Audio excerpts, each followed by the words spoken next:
Ok, vamos a hacer la parte práctica de la unidad número 4. En esta ocasión yo ya tengo previamente elaborado lo que es un documento de Excel, donde ya tengo lo que son mi tablita de datos. Voy a evaluar dos variables. La primera es la temperatura en grados Celsius o centígrados y las tazas de café que se venden. Entonces, para mí cada una de estas filas es por hora, según el ejemplo que tengo aquí plasmado. En tal hora se registró una temperatura de 20 grados y se vendieron 25 tazas de café en una cafetería. Entonces, lo que hice aquí también fue incrementar solo 2 grados, de 2 grados en 2 grados la temperatura para ver el comportamiento de las tazas de café vendidas. Desde aquí ya partimos de que esta dependencia es funcional. La temperatura influye en las tazas de café que vamos a vender. Entonces, este tipo de información es muy importante cuando nosotros trabajamos para una empresa o tenemos nuestro propio negocio para poder hacer estimaciones de que o planes para idear mejorar las ventas, por decir algo. Por ejemplo, a mayor temperatura, el café, la taza de café va a disminuir. Solamente las personas que tienen ese gusto o adicción por el café serían las que tomarían en una temperatura muy alta. Entonces, si la temperatura es muy cálida, entonces la gente va a buscar bebidas que sean más refrescantes. Entonces, vamos a hacer lo que es el cálculo. Todas estas funciones ya vienen predestinadas en Excel.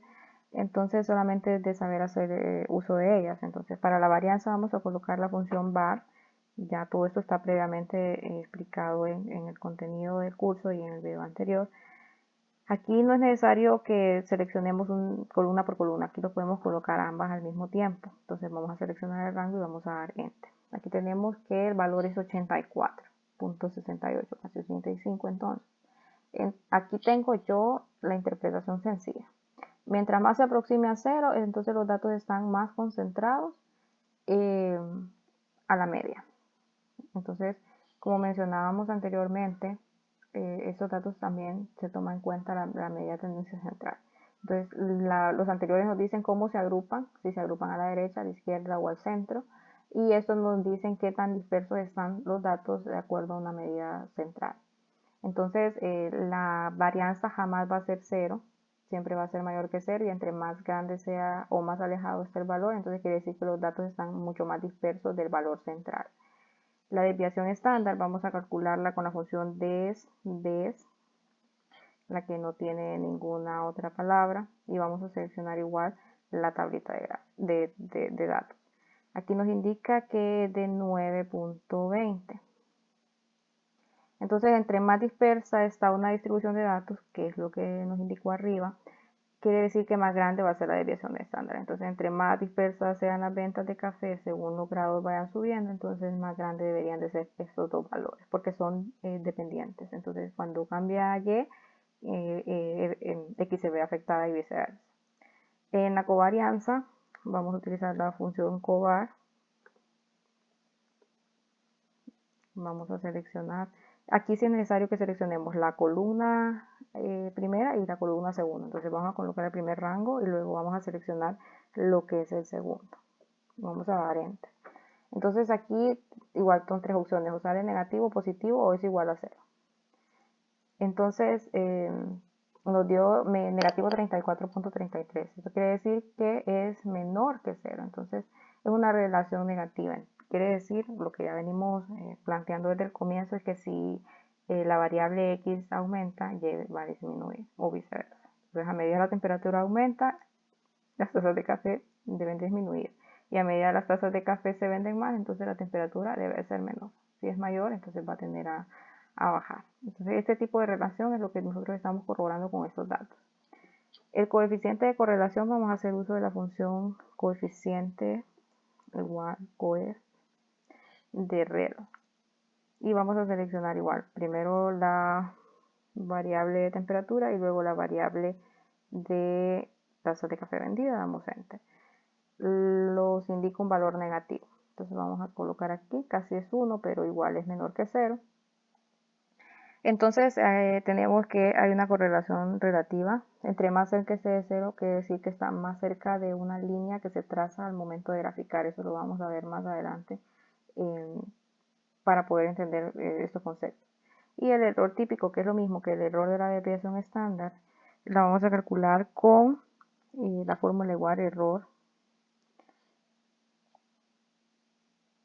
típico XY.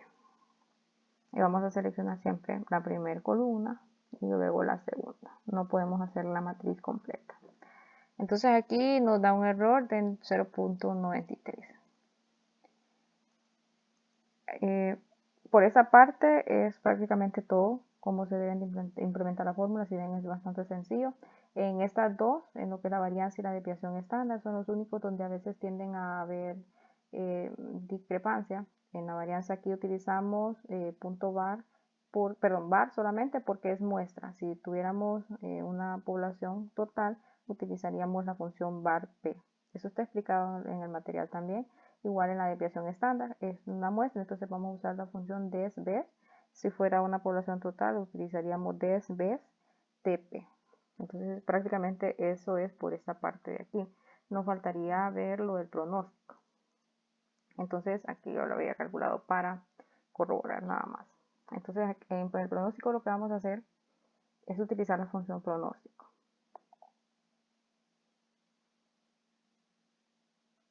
Pronóstico. En este caso, tengo yo el ejemplo de mes y ventas. Vamos a hacer el pronóstico de la venta del mes número 12, que sería diciembre. Digamos que es un proyecto a 15 meses. Entonces vamos a calcular primero el mes 12, que sería el siguiente.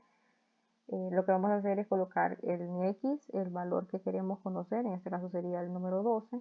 Vamos a colocar punto y coma para poder decirle al Excel cuáles son los valores que ya conocemos en las ventas. Vamos a seleccionar esa columna y luego vamos a decir cuáles son los valores que conocemos en los meses, que serían hasta el 11. Vamos a dar Enter. Aquí nos indica ya directamente que la venta del mes 12 sería de 6.679.49 si todo se mantiene constante, así como se ha venido registrando en los meses anteriores. Entonces, si nosotros quisiéramos calcular el mes 15, como decíamos, para conocer las ventas hasta el final del proyecto, cambiamos el 12 por el 15 al principio y vamos a ver que las ventas en un promedio andarían en 7.461 lempiras con 24 centavos.